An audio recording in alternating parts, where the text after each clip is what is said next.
We are back with NFL Week 3. Let's talk some more pigskin. What's going on, everyone? Welcome back in to another episode for Just a Bet Outside. I am your host, Steven, and that's right, we are back. The time is flying. Already starting Week 3. We survived the first couple crazy weeks. We're about break even, down about a half unit overall.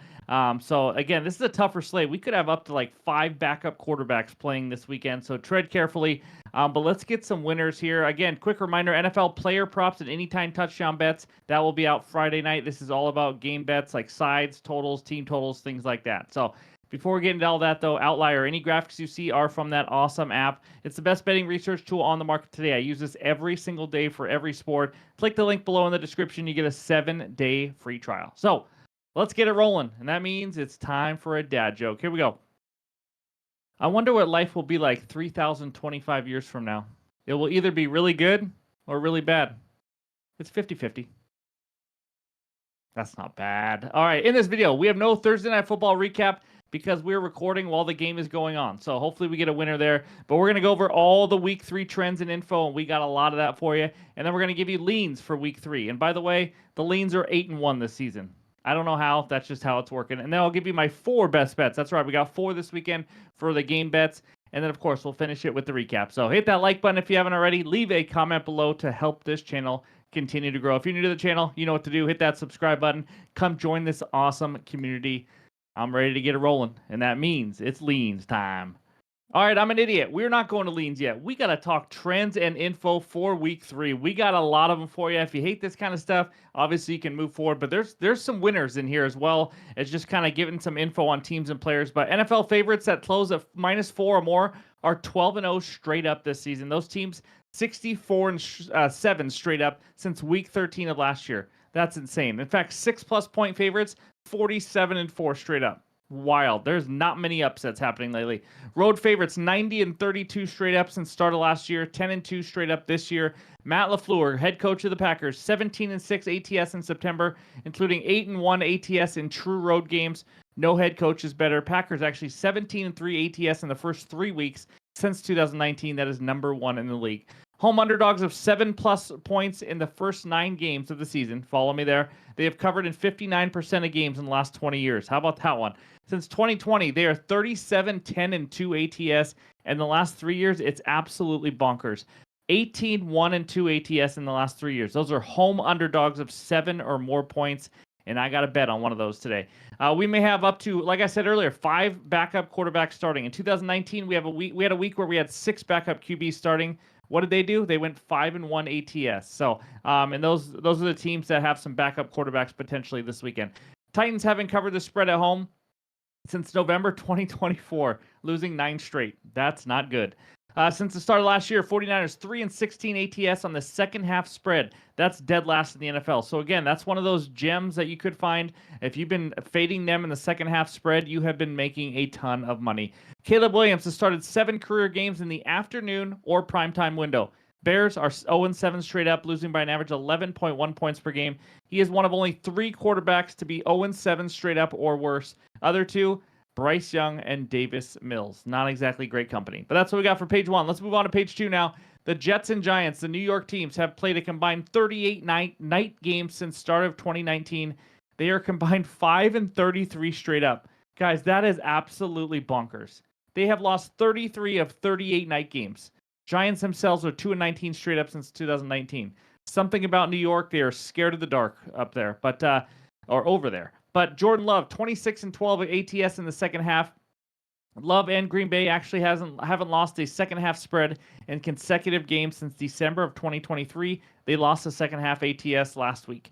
Colts, 4th team since 1960 to have consecutive games with 0 punts at any time or any point during that season. So that's pretty crazy. So it's not just the first 2 weeks, any 2 games consecutively. They are 4-0 straight up and ATS the last 4 versus the Titans.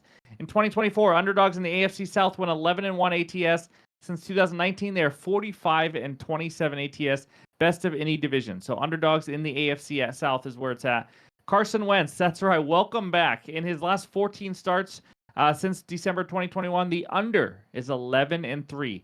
Steelers 1-8 straight up and 1-7-1 ATS versus the Patriots dating back to 2013. But Pittsburgh is 0-2 ATS to start this season as well. They haven't started 0-3 since 2013. Eagles 7-5 straight up in the 12 games. Hurts has thrown for 130 or less passing yards. To win 7 of 12 games when your quarterback doesn't even throw more than 130 yards is insane. Marcus Mariota, welcome back to the NFL. 11-20-2 ATS as a favorite in his career as a starter. Not very good, hence why he's a backup. Bo Nix, 18-1 if you put him in a 6-point teaser in his career, with his only loss being Baltimore last season. Now, we have a little bit more on page 3. That's right. We got a ton of awesome info here. If you're a numbers and stats nerd like I am, you love this. But Panthers have lost 4 consecutive games outright when trailing by 9+ points at any point in the game. So they are incapable of mounting a comeback. Sorry, did I say 4? I meant 64 consecutive games. That's a lot, not 4. 4 is not crazy. So when they are down by a lot, they're not coming back. Falcons head coach Raheem Morris, 1-7-1 ATS in 9 career games when he opens as a road favorite. Spencer Rattler, quarterback for the Saints, now 0-8 straight up in his career. That's not good. Only 5 other NFL QBs have started 0-10 straight up or worse since 1990. And then since 2021, the Bears have gone 6-33 straight up as underdogs versus NFC opponents. Dak Prescott on the other side, 39-12 straight up versus teams under 500. So he takes care of business when he plays bad teams. And we end it with Kyler Murray, 32-17-2 against the spread as an underdog in his career. That's pretty impressive. So, again, hopefully all this info helps you. I kind of compiled it all together to help you with your bets and just kind of give you another angle. Again, these are not the only reason why you make a bet, but it can be a big part of your handicap. So, that's what we got for the trends and info. Now, let's talk some leans. All right, we got 3 leans for you. Like I said, we are 8-1 on the leans, and then I'm going to give you my 4 best bets after this as well. We start with the Patriots on the money line. How about that? At home against the Steelers. I also like their team total over 20.5. Not a bad look as well. I said it before the year. I'll say it again. I don't think the Steelers are very good. Their defense has been a mess, which is actually kind of surprising. 26th in defensive success rate. 28th in pass success rate defensively. They blitz a ton, and they've gotten burned by it. DB's not been good at all. And remember, all these numbers are when they faced Justin Fields and Sam Darnold. I'm just saying they're struggling against bad quarterbacks. Steelers offense can't block anyone like last year. They struggle on offense when they can't run the ball, but now facing a top 5 run defense. You may not know this. Patriots have given up 3 yards per attempt. That's 3rd best in the NFL right now. DK Metcalf's been okay so far. Got shut down by the Seahawks, but he did score a touchdown. But for the most part, he got shut down.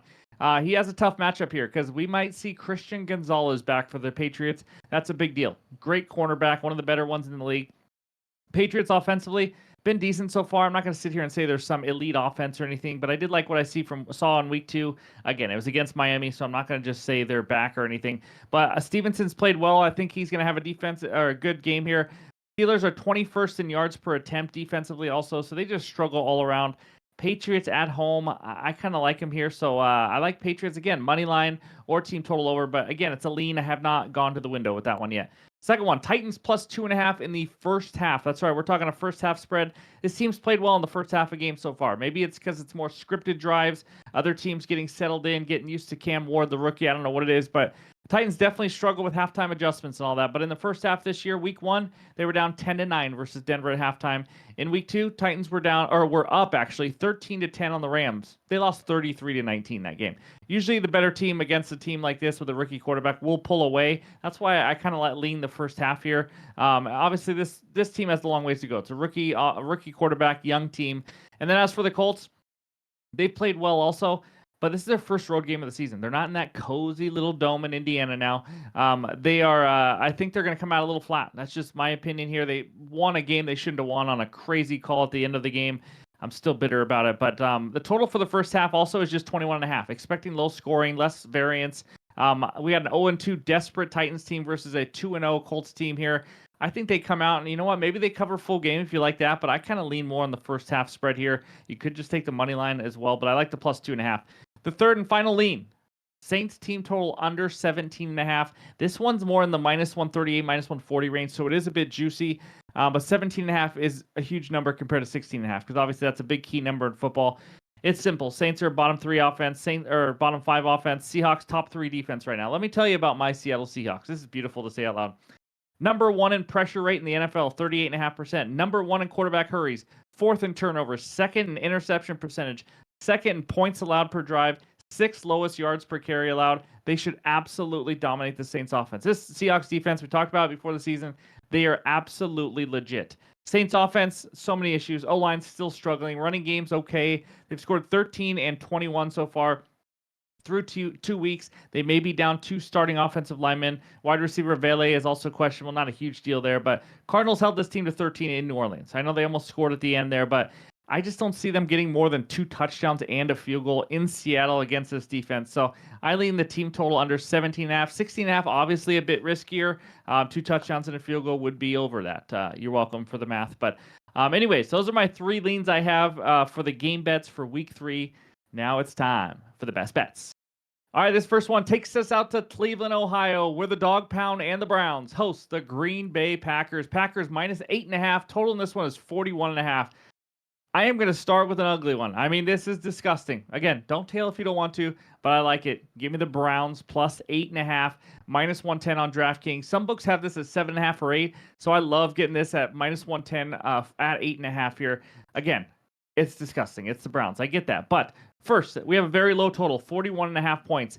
8.5 point spread is a very large spread when the books and everyone are expecting a very low scoring game. So lower variance on these type of games. But let's talk Packers injuries. Wide receiver room got even worse. Christian Watson already on the IR. Jaden Reed, their top guy, now out with a collarbone injury. Josh Jacobs, questionable with an ankle injury. 2 offensive linemen, Banks and Tom, questionable to play. 2 DBs, Hobbs and Melton, questionable. This team is limping in right now. Now, the Browns safety Grant Delpit and tackle Jake Conklin are both questionable. Browns defense, this is a huge reason why I like this game. They have been excellent. Don't look at the final box score last week because it was about turnovers that just did them in, and then the Ravens scored off them. One was a scoop and score touchdown as well. But Ravens, they just held the Ravens in week 2 to 242 total yards, guys. Maybe the number 1 offense in the NFL. They held Derrick Henry 11 carries for 23 yards. In week 1, the Browns held the Bengals to 7 net yards in the second half. This is a very good defense. Through 2 weeks, giving up the fewest rush yards per attempt, 2.1. How about that? That's against Chase Brown and Derrick Henry. 7th fewest yards per pass attempt. 10th in pressure rate. 6 sacks through 2 games. 2nd fewest yards after catch.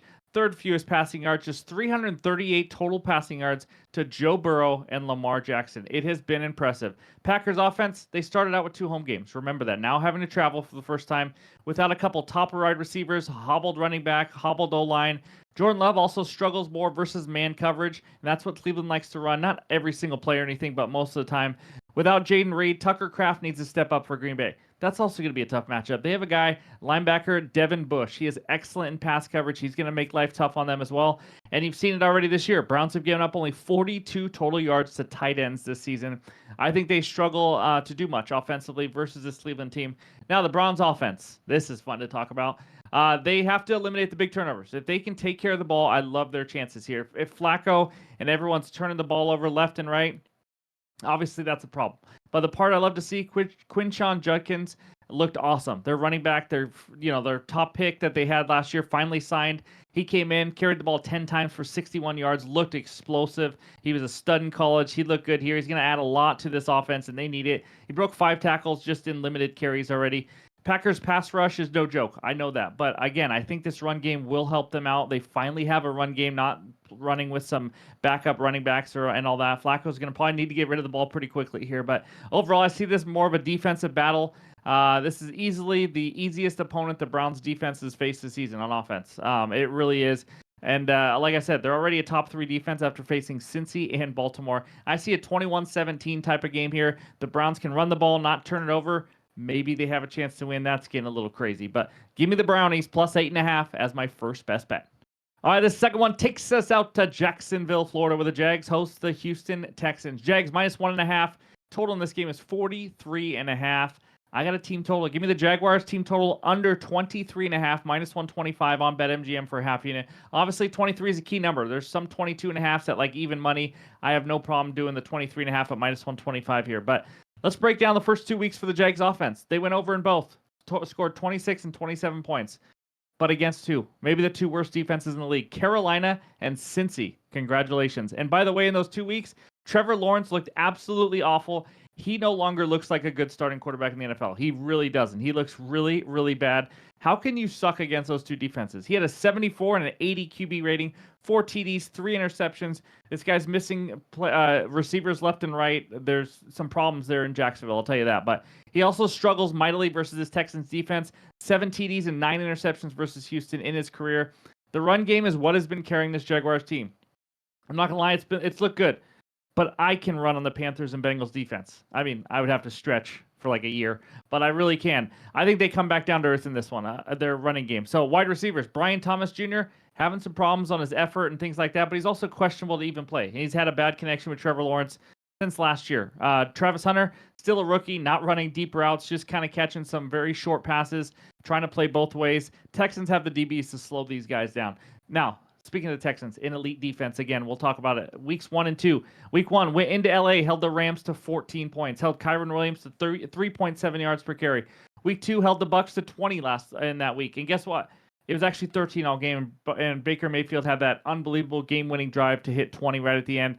And then super impressive, by the way, for how garbage this offense has been. When you have an offense like the Texans, and they're just 3 and out, not holding the ball long. It is tough for a defense, and they're still playing well. Stingley in this secondary should have no problem slowing down this weak Jags passing game. It's going to come down to slowing down Travis Etienne and Tootin. That's right, Tootin. But Tootin is questionable, so we'll see. He had 42 yards on 8 carries last game.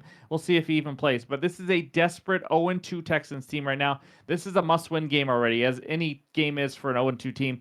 If the offense can do anything at all to help this defense, stay on the field, make it a little easier, less possessions for Jacksonville, that would be a bonus, that's for sure.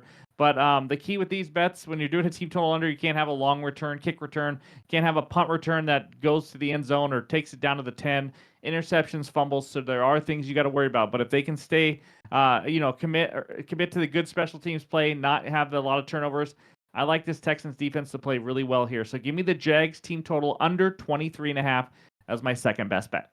All right, this next one takes us out to Philadelphia, where the Eagles host the LA Rams. Eagles minus 3.5, total is 44.5. Give me the Rams plus 4 at minus 122 on Bet365. I don't mind eating just a little bit more juice to get 4. 4 is a key number here. I also like 3.5, though. It's a revenge game for the Rams. That's not the reason I'm betting this, but just want to point it out. They gave the Eagles their best game on their Super Bowl run last year in the playoffs, so we know they can match up well. So let's talk the Eagles first. I'm going to be honest, they flat out do not look good. Yes, they're 2-0. They won in Kansas City. That game could have gone different. KALSHI didn't drop a ball right there at the goal line, but they've looked really sluggish. The Super Bowl hangover, even though they're 2-0, has showed its way. A.J. Brown is getting zero separation. Devontae Smith is injured, questionable.